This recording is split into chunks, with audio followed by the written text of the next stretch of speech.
इंतजार कर रहे हैं, जिस पल का वो पल आ गया है। कार्यक्रम चल रहा है।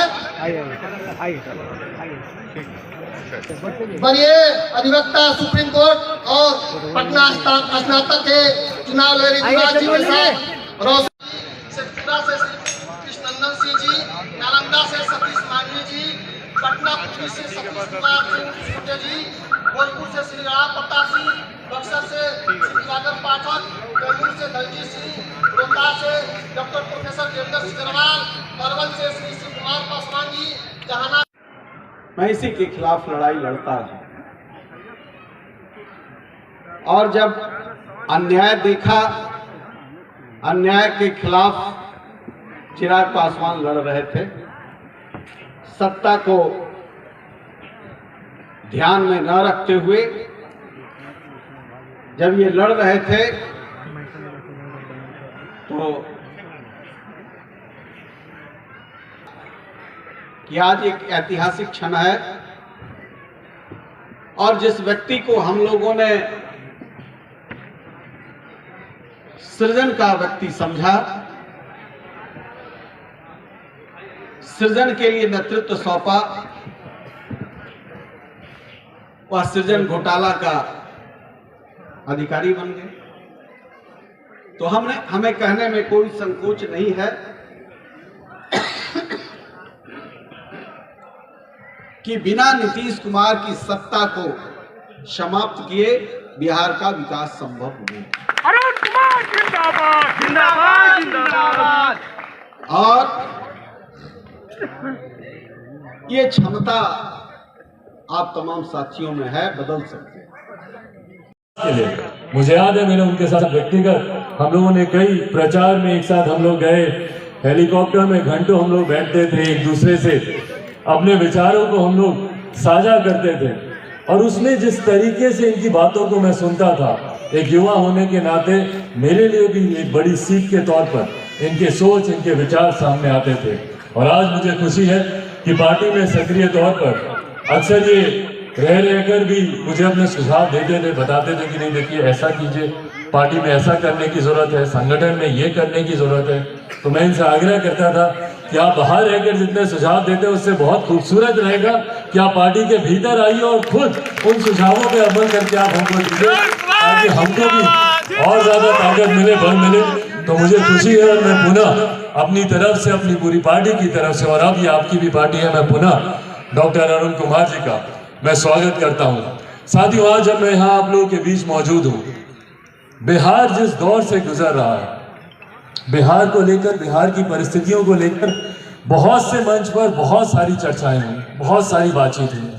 हर किसी ने अपने अपने मन से, अपने अपने दौर में, अपने अपने समय में बिहार को विकसित बनाने की बड़ी बड़ी बातें, बड़े बड़े वादे, बिहार में क्या तकलीफें हैं, क्या कठिनाइयां हैं, हर कोई इसकी बातचीत करता है, हर कोई इसकी चर्चा करता है।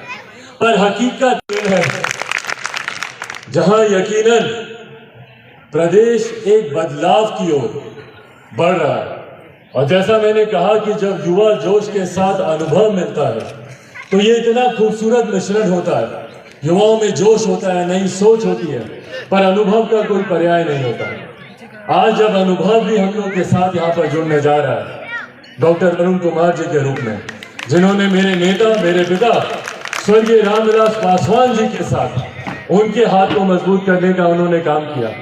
उनकी विपरीत परिस्थितियों में जब उन्होंने पार्टी की नींव रखी, उन्होंने उस दौर में उनके हाथ को मजबूत करने का उन्होंने काम किया। ये मेरे लिए खुशी और गर्व की बात है कि आज जब मेरे नेता यहाँ पर मौजूद नहीं है तो एक अभिभावक की भूमिका में जिस तरीके से डॉक्टर अरुण कुमार जी सामने आए, और जैसा मैंने कहा कि उस वक्त भी, जिस वक्त में व्यक्तिगत तौर पर भी आप सब जानते हैं जिस तरीके से पार्टी में, परिवार में एक साजिश के तहत, एक रणनीति के तहत, चिराग पासवान को मिटाने की सोच के तहत जिस तरीके से कुछ ताकतवर शक्तियों ने अपने प्रभाव का इस्तेमाल करने का प्रयास किया, उस वक्त सबसे पहले और सबसे मजबूती से मेरा साथ देने वाले, मेरे साथ मजबूती से खड़े होने वाले डॉक्टर अरुण कुमार जी रहे।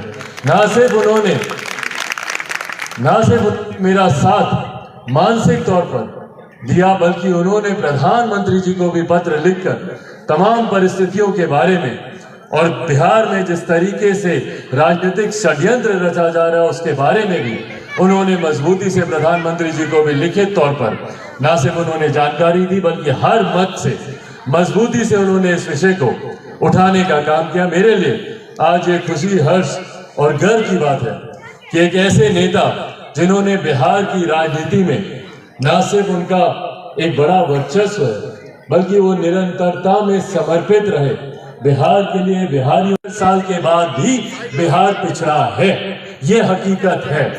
हर वो व्यक्ति, हर वो नेता, हर वो राजनीतिक दल जो बिहार में विकास की बात करता है, और उसमें से अधिकांश ऐसे राजनीतिक दल हैं जिनको दशकों तक जिनको मौका मिला बिहार को विकसित बनाने का, आज वो लोग मंच पर जाकर बिहार के विकास की बात करते हैं, बिहार को विकसित बनाने की बात करते हैं। आज कुछ ऐसे नेता हैं जो समाज को सुधारने की बात करते हैं, तो भैया पिछले 16 साल से समाज को अगर बिगाड़ने का काम किया तो ये जिम्मेदारी किसकी थी? आज आप बोलते हैं कि भैया हम समाज को सुधारने निकले, तो क्या समाज बिगड़ा है? और अगर बिगड़ा है तो किसकी वजह से बिगड़ा है?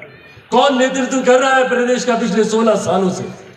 आज आप लोगों को विकास की बात आती है, भाई एक बिहारी होने के नाते मेरा सर शर्म से झुकता है जब नीति आयोग की रिपोर्ट आती है और नीति आयोग की रिपोर्ट कहती है कि बिहार सबसे फिसड्डी राज्य है। देश के किसी भी कोने में चले जाइए, बिहारियों को ऐसी नजर से देखा जाता है जैसे पता नहीं हम लोग कोई अपराधी हो, हम लोग कोई गुनाह कर आए।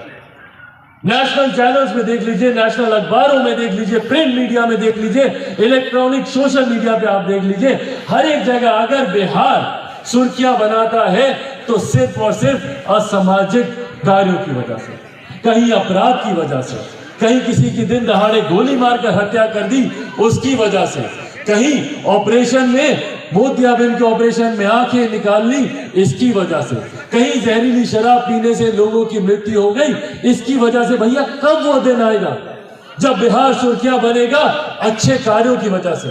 क्या आज बिहार ने शिक्षा के क्षेत्र में ये उपलब्धि हासिल की, आज बिहार ने स्वास्थ्य के क्षेत्र में ये उपलब्धि हासिल की, कब वो दिन आएगा और कब तक हम इंतजार करेंगे भैया?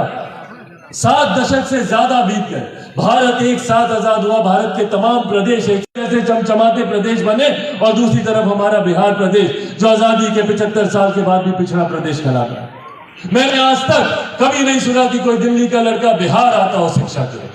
आप लोगों ने सुना क्या? नहीं। कभी कोई बंबई का लड़का बिहार आया है रोजगार के लिए? तो फिर क्यों सिर्फ हम बिहारियों को ही दूसरे प्रदेश आना पड़ता है?